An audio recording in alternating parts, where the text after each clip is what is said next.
Apa mereka berjemur di pantai? Mau cahaya ultraviolet masuk ke kulitnya. Mereka mau hitam. Makanya bapak yang istrinya sudah hitam, berbahagialah.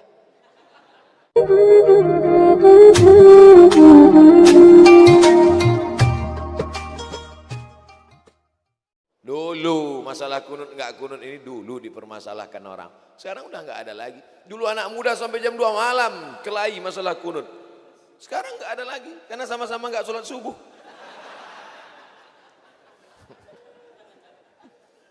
Nah, ujungnya dibesarkan supaya nampak tulisan ke belakang. Andai tidak kelihatan, ya dengar-dengar aja lah. Jangan lupa sebelum baca ayat Al-Quran, mohon perlindungan kepada Allah.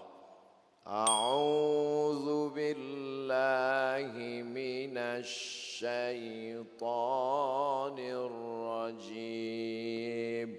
Tulisan saya sebetulnya bagus, tapi karena papan tulisnya goyang-goyang jadi jelek. Begitu cara mencari alasan. Mana tahu adik-adik nanti KKN kan, mahasiswa ditanya, dek tulisannya kok jelek? Sebenarnya bagus pak, cuman papan ini agak goyang.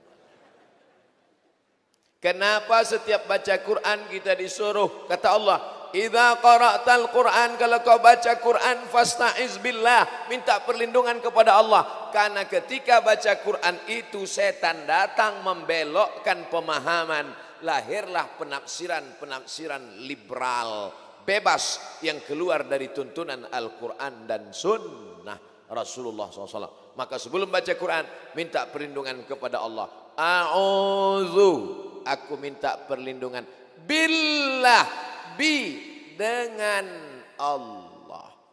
Saya minta perlindungan dari hujan dengan payung. Maka enggak basah. Jangan minta perlindungan kepada payung, basah. Payungnya di sana, hujannya di sini. Aku mohon perlindungan dari hujan kepada payung. Ya basah. Oh, Ustadz mengkritik terjemahan selama ini ya. Aku berlindung kepada Allah dari godaan setan yang terkutuk. Ya basah. Dengan aku berlindung dengan Allah Subhanahu wa taala. Adapun terjemahan selama ini ya enggak apa-apa. Udah terlanjur, ikuti aja. A'udzubillah, kita minta perlindungan dengan Allah, bersama Allah, kepada Allah. Dari siapa? Minasyaiton. Banyak orang minta perlindungan kepada Allah tapi Allah tak kabulkan. A'udzubillahi minasyaiton. Kata setan, kau nyebut nama aku aja salah. Menyebut nama setan mesti fasih. Ada shin, ada ta. Diambil dari kata syata yashitu. Syata maknanya dua. Yang satu maknanya halaka. Halaka artinya binasa. Karena setan itu binasa, masuk dalam neraka jahanam kekal selamanya. Yang kedua makna syata, syaitan artinya ba'uda, jauh. Kenapa setan itu disebut jauh? Karena dia jauh dari rahmat Allah Subhanahu wa ta'ala. Sedangkan kita bukan ba'uda, qaruba, qarib, dekat. Kita semuanya dekat kepada rahmat kasih sayang Allah. Makanya kita masuk surga. Dan kita tidak binasa, karena kita akan masuk ke dalam surga bersama Rasulullah sallallahu alaihi wasallam. Ya Allah, sebagaimana kami bersama subuh ini di Masjid Muhammadiyah Tanjung Selor, maka satukan pula kami nanti di dalam surga Jannatul Firdaus. Kekal abadi selama-lamanya. Allah itu kekal Pak Ustadz. Ya, kita di dalam surga kekal juga. Ya, kalau begitu sama kita kekal dengan Allah. Na'udzubillah. Allah tidak ada duanya. Kita berawal dan tidak berakhir, tapi mungkin berakhir. Sedangkan Allah Ta'ala tidak berawal, tidak berakhir. Kita berawal, ada awalnya kita. Dan ketika masuk surga, kita tidak berakhir, tapi mungkin berakhir kalau Allah mau. Innama amruhu iza arada syai'an ayakula lahu kun. Hilang Abdul Somad. Kemana hilang? ya hilanglah. Minasyaitonir rajim. Ra, jim, mim. Dilempar pakai batu. Maka ada istilahnya dirajam. Dirajam itu gimana? Masuk ke dalam tanah sampai pinggang, dilempar batu sampai mati. Dirajam. Auzubillahi minasyaitonir rajim. Aku berlindung kepada Allah dari godaan setan yang dirajam, dilempar batu sampai mati. Makanya orang melempar batu pada jumrah ula, wusta, aqabah. 7 batu. 7 batu. 7 batu. Tanggal 11. 7 batu, 7 batu, 7 batu. Tanggal 12, 7 batu, 7 batu, 7 batu. Tanggal 13, dianjurkan melontar batunya sebesar ujung kelingking. Jamaah haji Indonesia, batu gilingan. Saking sakit hati sama setan, kalau yang menggoda aku selama ini sehingga aku jual sabu-sabu. Lempar setan. Balik ke kampung halaman, berteman lagi. Kata setan, kau yang mengawali, kau yang mengakhiri. Nah, mohon maaf. Dilempar batu sampai mati. Diterjemahkan dalam terjemah bahasa Indonesia, aku berlindung kepada Allah dari godaan setan yang terkutuk. Banyak anak-anak sekarang nggak tahu terkutuk. Mama, papa. Ya, apa arti terkutuk? Memang udah dari dulu gitu, jangan. Nanti pulang dari sini Bapak Ibu bisa jelaskan. Nah, ini sebenar artinya bukan terkutuk, tapi rajam. Rajam itu apa? Nah, sebentar ya, Mama bukakan Ustadz Abdul Somad Official. Dah, kau dengar aja lah, aku nggak ingat. Nanti udah di ujung-ujung baru subscribe, like, and share. Setelah itu barulah baca basmalah. Namanya basmalah. Lafaznya Bismillahirrahmanirrahim. Ustadz nulisin kok nggak pakai gigi? Oke, kita kasih gigi. Bismillah, dengan nama Allah Ar-Rahman, Maha Penyayang, Ar-Rahim, Maha Pengasih, Maha Penyayang. Rahman dengan Rahim asalnya satu. Ra, ha, mim. Rahim. Makanya Rahim yang ada di dalam perut ibu, mohon maaf beribu maaf, itu diambil dari nama Allah. Tempat yang paling nyaman di dunia adalah Rahim. Afrika Utara panas, yang cuacanya cuma 2, panas dan panas sekali. Tidak ada janin yang lompat keluar karena kepanasan. Kutub Selatan yang dingin, suku Eskimo, tidak ada janin yang keluar beku jadi es batu. Begitulah hebatnya rahim. Sampai hari ini, inilah yang belum bisa diciptakan oleh dokter-dokter di dunia. Tidak ada rahim. Merubah wajah laki-laki jadi perempuan bisa. Namanya lady boy. Wajahnya lady, kakinya boy. Tapi membuat rahim belum bisa. Maka ibu sayangi rahim baik-baik. Makanya kalau dokter sudah berkata, ibu kena kanker rahim. Nauzubillah. Ini kanker rahim. Rahimnya mesti dipotong, diangkat. Tidak bisa hamil lagi. Menangis si ibu. Suaminya senyum.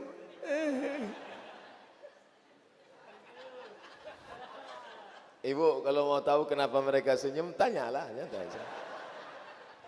Asalnya satu, tapi berubah menjadi 2. Satu Rahman, satu Rahim. Anak kita membuka Al-Quran. Mama, ayah. Bismillahirrahmanirrahim. Dengan nama Allah yang Maha Pengasih lagi Maha Penyayang. Apa beda pengasih sama penyayang, Mama? Apa beda pengasih sama penyayang, Ayah? Kata bapaknya, nak, kalau pengasih itu kasih, kalau penyayang itu sayang. Penjelasannya, jangan tanya-tanya. Banyak tanya kata Ustaz masuk neraka. Rahman semuanya dapat. Yang baik dapat, yang enggak baik dapat, yang sholat dapat, yang enggak sholat dapat. Makanya jangan heran kalau ada orang enggak sholat tapi kaya. Ada orang enggak puasa tapi rumahnya megah. Ada orang yang enggak pernah sedekah tapi mobilnya mewah. Karena dia dapat rahmat. Tapi Allah hanya berikan ampunan dan surga ridhanya hanya kepada orang yang beriman dan beramal saleh. Rahim. Mudah-mudahan kita mendapatkan Rahman dan Rahim Allah SWT. Kalaulah bukan karena Rahman, sudah rata dunia ini dengan tanah. Seandainya Allah tidak punya sifat Rahman, itu ada orang tidak puasa, putuskan lehernya. Itu ada orang yang tidak sodakoh, putuskan tangannya. Itu ada orang yang berzina, putuskan. Habis putus semua. Tapi karena Allah masih Rahman, sama seperti ibu ternak ayam, ambil beras padi pagi-pagi, tebarkan semua beras. Ayam jahat dapat beras, ayam baik pun dapat beras. Malah yang paling banyak dapat beras adalah ayam yang paling sombong, yang paling kuat cotoknya, sampai kepala kawannya pun dia cotok juga. Dialah yang paling banyak dapat berasnya. Jadi jangan heran, Ustaz, kenapa dia itu enggak sholat, dia enggak puasa, dia enggak pernah pengajian, tapi dia kaya. Allah masih ulur, biarkan aja ulur, macam main layang-layang, ulur supaya makin tinggi nyangkutnya. Namanya bukan nikmat, tapi namanya istidraj. Enggak sholat tapi kaya, istidraj. Enggak puasa tapi mewah, istidraj. Waspada. Nah, dengan penjelasan ini clear, cair pemahaman kita. Ustaz Somad ceramah dari jam 6 akan berakhir jam 7 sesuai yang tertulis di botol 600 ml. A'udzu billahi minasyaitonir rajim. Bismillahirrahmanirrahim. Membaca Fatihah diawali dengan bismillah. Ada 3 cara membacanya. Menurut mazhab Syafi'i, cara membacanya dibaca jahar. Bagaimana cara baca jahar Fatihah? Bismillahirrahmanirrahim. Alhamdulillahi rabbil alamin.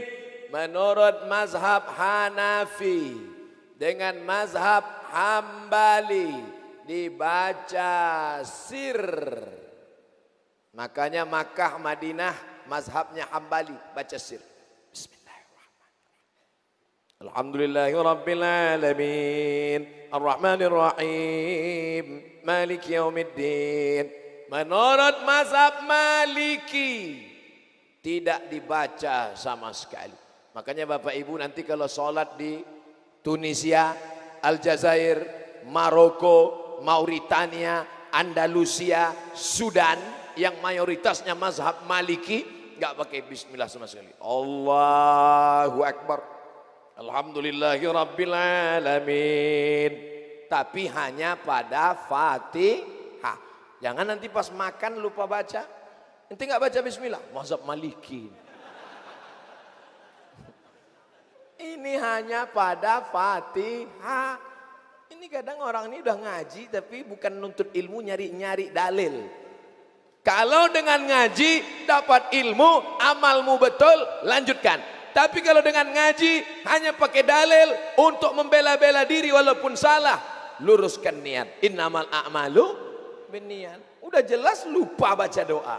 Ditanya, papa enggak baca doa? Mazhab Maliki enggak perlu baca bismillah. Ini dalam Fatihah, brother. Baru kita masuk ayatnya. A'udzu billahi minasyaitonir rajim. Bismillahirrahmanirrahim. Ya ayyuhalladzina amanu ittaqullah, yang selalu dibaca khotib pada hari Jumat. Kalau sampai khotib lupa wasiat takwa, maka batallah khutbah Jumat menurut mazhab Syafi'i, karena di dalam itu mesti ada wasiat Takwa. Takutlah kepada Allah. Jangan takut kepada jabatan. Jangan takut kepada kekuasaan. Jangan takut kepada kemiskinan. Ya ayyuhalladzina amanu taqullaha haqqa tuqatih wa la tamutunna illa wa antum muslimun.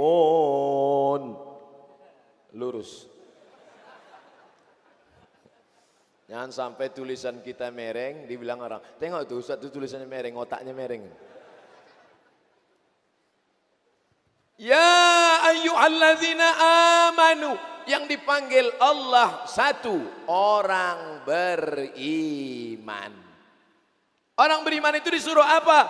Ittaqullaha haqqa tuqatih, supaya bertakwa.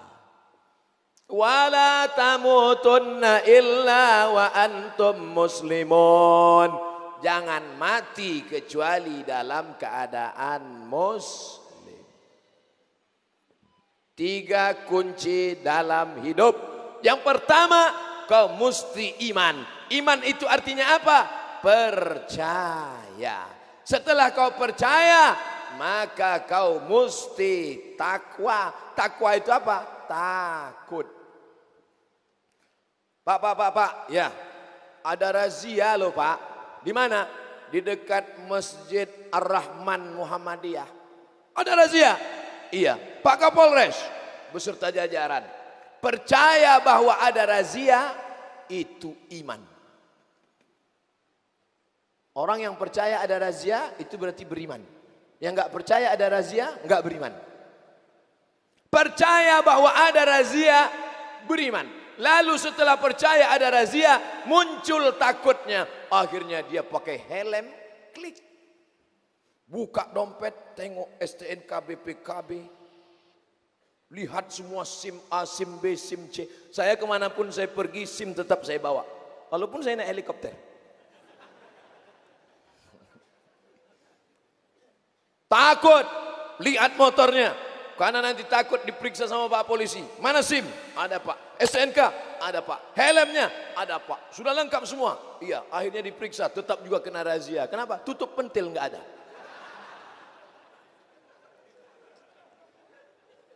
Munculnya rasa takut. Sehingga dengan takut itu melengkapi semua syarat-syarat disebut dengan takwa. Setelah percaya bahwa ada razia, lalu kemudian muncul rasa takut, menyiapkan segala peralatan, akhirnya motor pun dibawa. Bismillahi tawakkaltu 'alallah la haula wala quwata illa billah. Langsung langsung baca Allahul qayyum la ta'khudhuhu sinatun wala naum. Prit. Berserah diri kepada Allah itu disebut dengan muslim. Dari penjelasan yang simpel ini paham? Memang kalau belum sarapan susah paham memang. Oke, sekarang saya kasih ilustrasi contoh yang lain.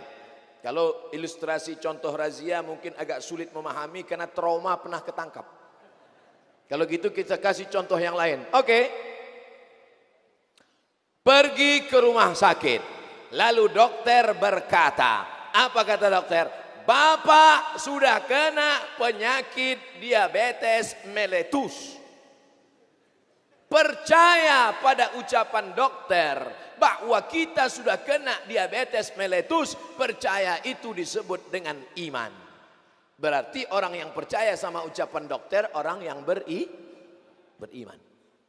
Percaya kamu tadi dokter mengatakan kamu kena diabetes meletus? Saya percaya. Katanya gula darahmu sudah 500, saya percaya. Mana buktinya? Saya nggak tahu, pokoknya percaya aja. Itu namanya iman. Dari ungkapan dokter kamu sudah kena penyakit, muncul rasa takutmu. Nanti kalau aku sudah kena diabetes, nanti gula darah masuk, nanti tangan maaf diamputasi, nanti lukanya tidak sembuh-sembuh. Ada namanya gula darah basah, ada namanya gula darah kering. Macam aki saja, aki basah, aki kering. Muncul takut, Dari muncul takut itu nggak berani minum kopi pakai gula, nggak berani minum teh pakai gula, nggak berani makan nasi banyak-banyak karena nasi itu juga ada gulanya, nggak berani minum, nggak berani makan sirup, nggak berani minum susu, nggak berani itu takut. Orang yang percaya pasti takut. Setelah dia tidak biasa, kalau minum pagi teh manis 2 sendok, siang kopi 2 sendok, malam susu 2 sendok, 1 toples untuk dia saja, habis semuanya. Tapi setelah diperiksa dia percaya kepada dokter, dan setelah percaya dia takut, maka setelah itu dia jaga. Dikasih minum teh manis, mohon maaf Ustadz, haram. Setelah dia berusaha rajin olahraga, tidak minum gula, tidak makan gula, setelah itu dia serahkan semuanya kepada Allah, dia menjadi orang yang muslim. Dari 2 contoh razia polisi dengan contoh ke rumah sakit, bisakah dipahami 3 yang terkandung dalam ayat ini? Bilang aja bisa. Walaupun enggak, bilang aja bisa. Bapak Ibu yang dimuliakan Allah Subhanahu wa taala, pernahkah kita melihat Allah dengan mata kepala kita? Tidak. Tapi orang berkata, saya enggak percaya sama Allah Pak Ustaz. Kalau memang Allah itu ada, mana dia? Aku mau lihat dengan mataku. Mana? Nanti kalau ada orang nantang gitu, tempeleng makan, kelopak. Tapi yang kecil, yang besar jangan. Yang kecil-kecil, yang kurus-kurus. Wah, habis itu dia marah kan? Kenapa kau marah? Saya marah. Mana marah itu? Tunjukkan mana. Bisa kau tunjukkan marah itu? Ini saya marah ini. Itu ekspresi, brother. Marah itu ada di dalam. Marah, cinta, benci, suka tak bisa ditunjukkan. Makanya ibu tidak percaya sama bapak bahwa bapak cinta pada dia, karena cinta tak dapat dilihatkan. Apakah cinta itu yang lalu ditembak itu? Bukan. Cinta tak dapat digambarkan. Karena tidak dapat digambarkan, itulah orang mengungkapkan dengan kata iklan pasta gigi, speak up. Ngomong, bicara, ungkapkan dengan kata-kata. Apa maknanya? Ada. Kalau orang mengatakan saya baru percaya kalau bisa dilihat oleh mata, bisakah engkau melihat wajahmu sendiri? Tolong yang bisa melihat wajahnya angkat tangan. Mana ada, orang baru bisa melihat wajahnya setelah kamera selfie. Hilang pula. Dari mana asal muasal selfie ini? Orang berada di bawah pohon rindang. Di bawah pohon rindang ada kolam. Lalu kemudian dia berhenti berteduh di siang hari yang panas. Berhenti di bawah. Dia lihat wajahnya di kolam. Awalnya dia takut, dia sangka jin. Rupanya wajah dia. Itulah asal muasal orang melihat wajahnya. Cikal bakal cermin. Akhirnya dibuatlah cermin. Tapi cermin tidak jujur. Cermin tidak jujur memperlihatkan wajah kita. Kenapa? Telinga kanan nampak di sebelah kiri. Yang paling jujur menceritakan diri kita adalah kawan-kawan, teman-teman, sahabat kita. Yang paling jujur adalah jamaah Masjid Ar-Rahman Tanjung Selor. Mereka akan berkata, Ustaz Somad, pecimu miring ke kanan. Ustaz Somad, sorbanmu panjang sebelah. Ustaz Somad, singletmu kelihatan. Apa maknanya? Jangankan mau melihat Allah, melihat wajah kita sendiri pun kita perlu bantuan cermin. Masuk koper kita ke dalam kotak di airport namanya X-ray. Masuk ke dalam, bisa petugas itu melihat. Petugas tertulis absek. Tak apa kepanjangannya. Masuk koper kita, bisa terlihat. Bapak bawa air minumnya. Enggak ada. Ini ada 1 botol. Lupa. Keluarkan Pak. Dari mana dia tahu? Ternyata ada cahaya X-ray. Coba kita buka itu kotak. Mana cahaya? Enggak kelihatan. Kalau cahaya saja tidak kelihatan, apalagi cahaya di atas cahaya. Nur ala nur. Orang barat berjemur di pantai Kuta, Bali. Untuk apa mereka berjemur di pantai? Mau cahaya ultraviolet masuk ke kulitnya. Mereka mau hitam. Makanya bapak yang istrinya sudah hitam, berbahagialah. Nggak perlu membawa ke Bali untuk hitam. Orang barat bayar visa naik pesawat cuman mau hitam. Dia belum berjemur udah hitam. Jangan lupa subscribe, like, and share.